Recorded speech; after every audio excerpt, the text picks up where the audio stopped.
आखिर कौन थे भारत देश के 10 शक्तिशाली राजा। नंबर 1 पर मौजूद राजा तो इतने शक्तिशाली थे कि चाहे मुगल हो या अंग्रेज या फिर पर्शियन सेना, हर कोई इनसे थर थर कांपता था। भारत के इतिहास की बात की जाए तो इसमें कई ऐसे राजाओं महाराजाओं के नाम स्वर्णिम अक्षरों में लिखे गए हैं जिन्होंने अपनी प्रजा और देश के लिए क्या कुछ नहीं किया। हमारे भारत देश की धरती पर कई ऐसे सपूतों ने जन्म लिया जिनका शौर्य और पराक्रम अद्भुत था।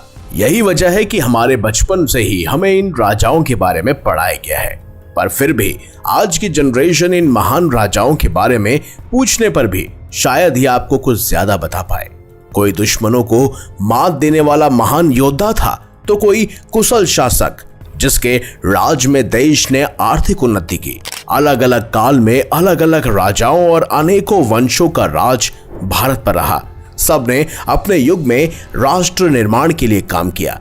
ऐसे में इन महान लोगों की छवि आपकी क्या किसी की भी नजरों में धुंधली नहीं होनी चाहिए। इसीलिए हम आज आपको भारत के उन 10 महान साहसी और निडर राजाओं के बारे में बताने वाले हैं जिनका होना हमारे भारत के लिए एक वरदान साबित हुआ और जिनका नाम न सिर्फ भारत में बल्कि दूसरे देशों में भी जाना जाता है। नंबर 10 पर मौजूद है राजा हर्षवर्धन। 41 साल तक भारत पर राज करने वाले राजा हर्षवर्धन के बारे में जितना लिखा जाए उतना कम है। पिता प्रभाकर वर्धन और बड़े भाई राज्यवर्धन की मृत्यु के बाद इन्हें सिंहासन सौंप दिया गया था। राजा हर्षवर्धन ने लगभग पूरे उत्तर भारत पर राज किया। यही वजह थी कि इन्हें भारत के एक महान और शक्तिशाली राजा के तौर पर आज भी याद किया जाता है। इनके शासन के दौरान भारत ने कई सारी ऊंचाइयों को छुआ।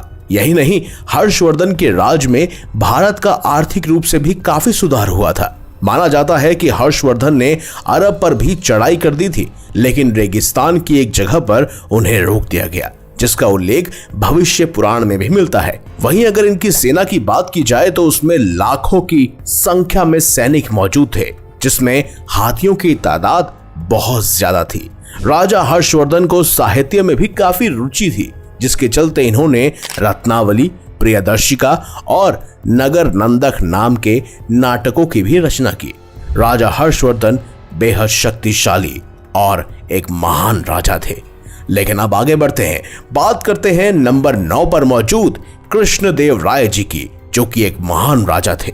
कृष्णदेव राय एक ऐसे राजा जिन्हें अकबर और बाबर जैसे शासक भी काफी पसंद किया करते थे। यहाँ तक कि बाबर ने अपनी आत्मकथा में कृष्णदेव राय को सबसे साहसी और ताकतवर राजा बताया था।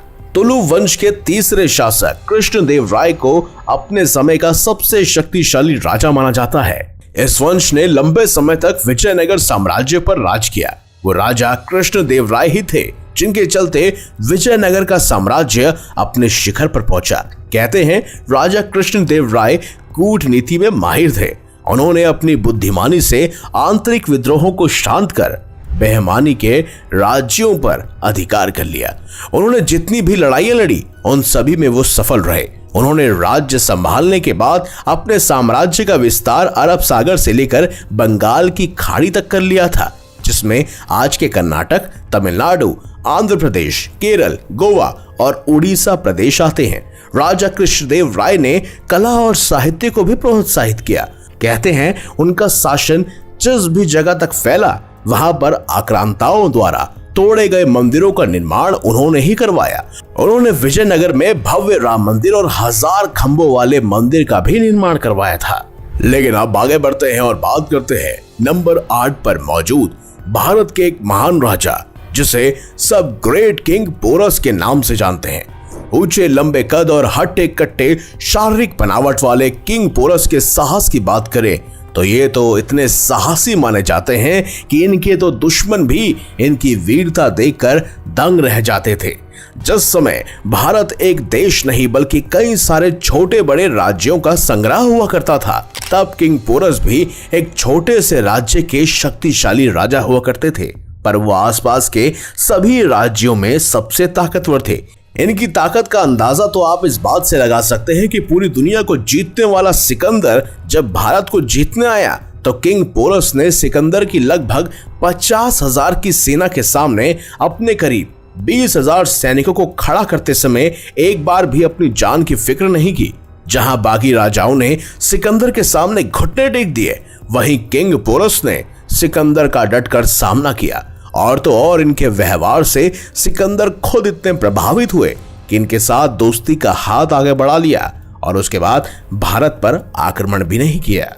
अब बात करते हैं नंबर 7 पर मौजूद उदयपुर मेवाड़ में सिसोदिया राजवंश के राजा महाराणा प्रताप की, जिन्हें भारत का प्रथम स्वतंत्रता सेनानी भी कहा जाता है।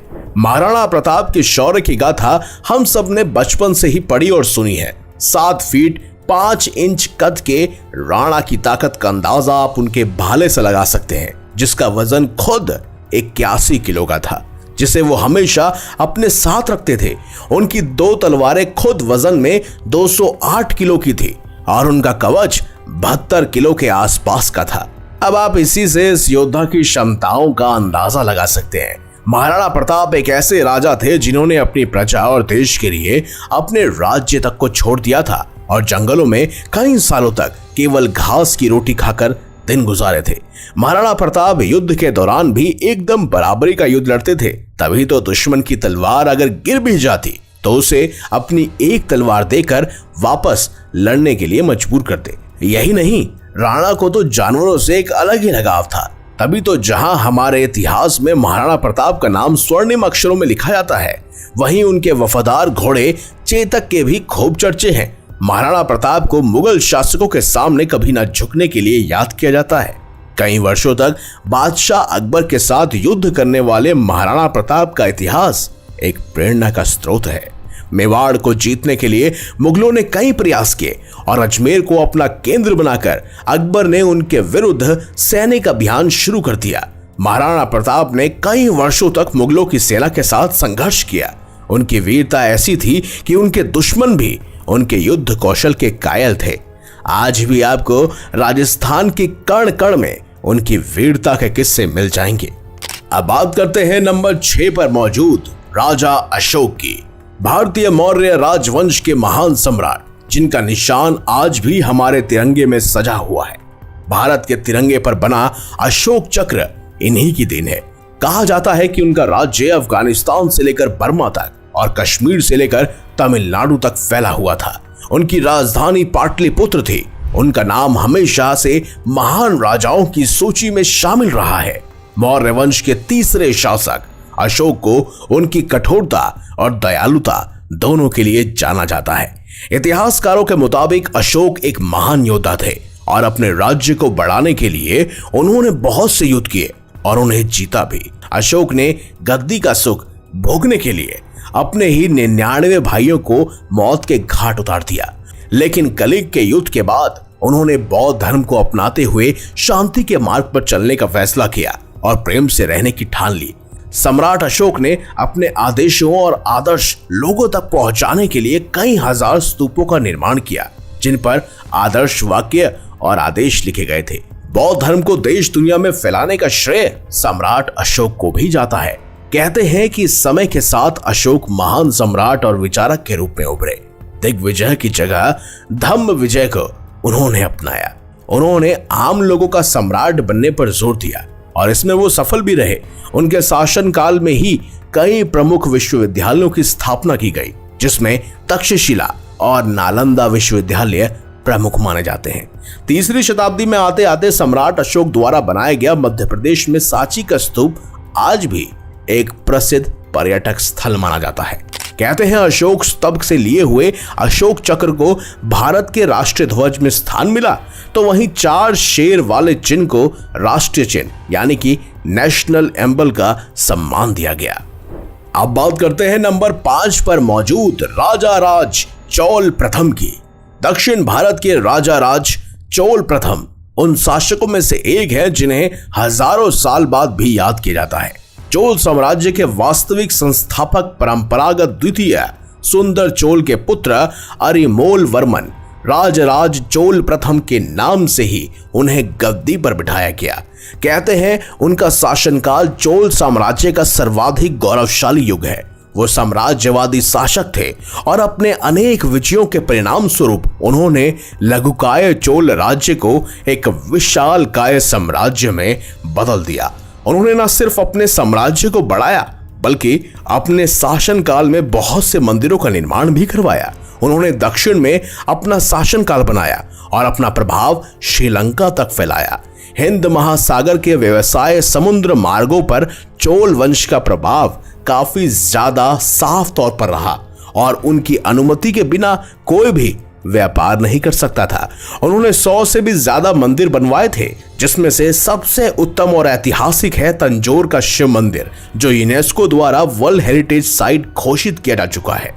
अब बात करते हैं नंबर 4 पर मौजूद समुद्रगुप्त मौर्य। गुप्त राजवंश के दूसरे राजा और भारत के नेपोलियन कहे जाने वाले समुद्रगुप्त को कौन नहीं जानता। बचपन से ही अपनी बेहतर क्षमताओं के चलते पिता चंद्रगुप्त प्रथम ने उन्हें अपना उत्तराधिकारी घोषित कर दिया, जिसके बाद तो पूरे भारत में बस समुद्रगुप्त का ही राज था। उन्होंने न सिर्फ कई विदेशी शक्तियों को पराजित कर अपनी शक्ति का लोहा मनवाया, बल्कि अपने बेटे विक्रमादित्य के साथ मिलकर भारत के स्वर्ण युग को भी शुरू किया। वो अपने राज्य को उत्तर में हिमालय, दक्षिण में नर्मदा नदी और पूर्व में ब्रह्मपुत्र नदी, साथ ही पश्चिम में यमुना नदी तक फैलाने में सफल रहे। अपने समय में उनके पास सबसे विशाल सेना थी और इस कारण कोई भी उनसे युद्ध करने से घबराता था। तभी तो उन्हें चाहकर भी कोई नहीं जीत सकता था। यही नहीं, अपने 40 साल के शासनकाल में समुद्रगुप्त ने धर्म, साहित्य और कला को भी बहुत बढ़ावा दिया। समुद्रगुप्त ने अपनी प्रजा के जीवन में भी काफी सुधार किए और उनके राज्य की सबसे खास बात तो ये थी कि वो सबको एक समान मानते थे। तभी तो सुख सुविधाओं के सभी साधन सभी को प्रदान किए गए थे। इस बात में कोई दो राय नहीं कि समुद्रगुप्त ही थे जिनके शासनकाल को राजनीतिक, सांस्कृतिक, सामाजिक और आर्थिक रूप से संपन्न माना जाता है। अब बात करते हैं नंबर 3 पर मौजूद शक्तिशाली राजा। वो थे पृथ्वीराज चौहान। ये हमारी किस्मत की बात है कि भारत की पावन धरती पर पृथ्वीराज चौहान जैसे महान वीर ने जन्म लिया। इन्हें हराना किसी के भी बस की बात नहीं थी, पर कहते हैं जब अपने ही आपकी मौत के दुश्मन हो जाए तो चाहकर भी आप कुछ नहीं कर पाते। कुछ यही कहानी थी पृथ्वीराज चौहान की भी, जिन्हें खुद उनके ससुर राजा जयचंद ने दुश्मन का साथ देकर मरवाया था। अजमेर के राजा सोमेश्वर चौहान के यहाँ जन्मे पृथ्वीराज चौहान बचपन से ही बहुत प्रतिभाशाली थे।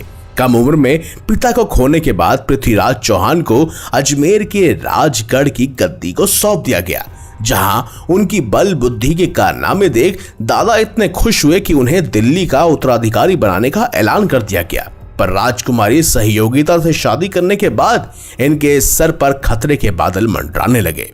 जहां मोहम्मद गौरी 17 बार इन पर आक्रमण कर इन्हें नहीं हरा पाया, वहीं 18वीं बार इनके ससुर ने इनके दुश्मन यानी मोहम्मद गौरी का साथ दिया और इन्हें हराकर कैद करवा लिया, जहां इनकी आंखों तक को फोड़ दिया गया।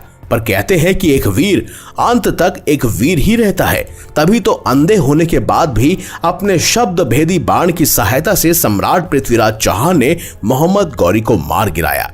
पृथ्वीराज चौहान की जीवनी को उनके दोस्त और राज्य के महान कवि चंद्र बरदाई ने पृथ्वीराज रासों में वर्णित किया है।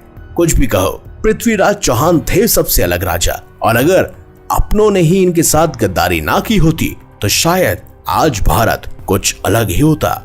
लेकिन अब बात करते हैं नंबर 2 पर मौजूद एक शक्तिशाली राजा की। वो कोई और नहीं बल्कि मौर्य साम्राज्य के ही पहले शासक माने जाते हैं, जो थे चंद्रगुप्त मौर्य।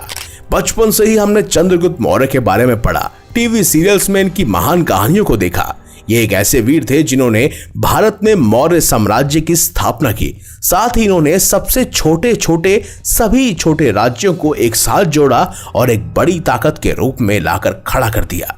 मौर्य वंश के संस्थापक चंद्रगुप्त को भारत का पहला सम्राट माना जाता है, जिसने लगभग पूरे भारत में अपना शासन फैलाया। चंद्रगुप्त मौर्य ने अपने जीवन में जो कुछ हासिल किया उसके पीछे चाणक्य जैसे एक महान गुरु की शिक्षा और कुछ कर दिखाने का साहस ही था। बचपन से ही चंद्रगुप्त उस समय मगध पर राज कर रहे नंदा अंपायर के राजा धनानंद से अपनी मां के अपमान का बदला लेना चाहते थे, जिसके चलते उन्होंने चाणक्य से शिक्षा लेने की शुरुआत की और अपनी एक ऐसी सेना बनाकर तैयार की जिसका सामना कर पाना आसान बात नहीं थी। इसी के बल पर चंद्रगुप्त ने धनानंद को मगध से जड़ से उखाड़ फेंका और अपने नाम का झंडा पूरे भारत में लहराया। वहीं इतिहासकारों के मुताबिक चाणक्य को जब ये खबर मिली कि अलेक्जेंडर यानी सिकंदर भारत पर आक्रमण करने की योजना बना रहा है, तब उन्होंने भारत के सभी राज्यों को एक साथ लाने के लिए योग्य राजा की तलाश शुरू कर दी। उनकी ये खोज चंद्रगुप्त पर आकर खत्म हुई। चाणक्य के मार्गदर्शन में ही चंद्रगुप्त ने सिकंदर के सेनापति सेल्यूकस को युद्ध में हराया और उसके साथ संधि की कि वे कभी भी भारत पर आक्रमण नहीं करेंगे। चंद्रगुप्त ने अपने शासनकाल में न सिर्फ अपने राज्य की सीमाओं को बढ़ाया बल्कि इसकी आर्थिक उन्नति पर भी ध्यान दिया। लेकिन अब बात करते हैं पहले नंबर पर मौजूद सबसे शक्तिशाली राजा की। वो कोई और नहीं बल्कि छत्रपति शिवाजी महाराज थे। भारत में छत्रपति शिवाजी महाराज को भगवान की तरह पूजा जाता है क्योंकि ये वही राजा थे जिन्होंने मराठा साम्राज्य की स्थापना की। पुणे में जन्मे शिवाजी शाहजी भोसले ने ही मराठा साम्राज्य की नींव रखी थी। उन्होंने बचपन से ही अपने माता पिता और गुरु से वीरता, धर्म और शक्ति का पाठ पढ़ते रहे और यही वजह थी कि केवल 18 साल की उम्र में ही शिवाजी ने मराठा साम्राज्य को बनाने के लिए अपनी सेना बनाना शुरू कर दी। यही नहीं, शिवाजी के बल, बुद्धि और ज्ञान को देखते हुए कई बार लोगों ने उन्हें मारने के कई सारे तरीके निकाले, पर शिवाजी इतने चौकन्ने रहते थे कि परिंदा भी उनके सामने अपने पर नहीं फड़फड़ा सकता था। इन्हें गुरिल्ला युद्ध तकनीक का जनक भी कहा जाता है क्योंकि मुगलों के खिलाफ इन्होंने इसी तकनीक का इस्तेमाल किया था। उनकी गुरिल्ला युद्ध नीति के बारे में आज भी बात की जाती है। एक कुशल योद्धा और रणनीतिकार होने के साथ साथ वो प्रगतिशील शासक भी थे। जिस समय मुगलों और अंग्रेजों के सामने कोई बोलने के लिए भी बचता था, उस समय वो शिवाजी ही थे जिनसे ये दोनों टकराने से डरा करते थे। अपनी वीरता और बुद्धि के बल पर शिवाजी ने उत्तर से लेकर दक्षिण तक में अपना दबदबा बनाया हुआ था। शिवाजी सभी धर्मों का सम्मान करते थे और उनके राज्य में सभी लोग बिना किसी भेदभाव के रहते थे। उनकी सेना में कई सारे मुस्लिम योद्धा बड़े ओहदों पर आसीन थे। भारत के स्वतंत्रता संग्राम में बहुत से लोगों ने शिवाजी के जीवन चरित्र से प्रेरणा लेकर तन मन धन न्यौछावर कर दिया। तो दोस्तों, यही थे भारत के कुछ महान और वीर शासक जिन्होंने अपनी वीरता के प्रमाणों से इतिहास के पन्नों को भर कर रखा है। साथ ही मैं आपसे ये भी जानना चाहूंगा कि आपका सबसे फेवरेट राजा कौन है। कमेंट बॉक्स में उनके बारे में जरूर बताइएगा। और अगर आपको हमारी ये खास जानकारी, ये वीडियो अच्छी लगी है तो इस वीडियो को लाइक कीजिए, हमारे चैनल को सब्सक्राइब कीजिए और ज्यादा से ज्यादा शेयर भी कीजिए। तो मिलेंगे अगली बार एक नई खास वीडियो के साथ। तब तक के लिए देखते रहिए संपूर्ण ज्ञान का केंद्र बिंदु मिस्टीरियस हिंदू।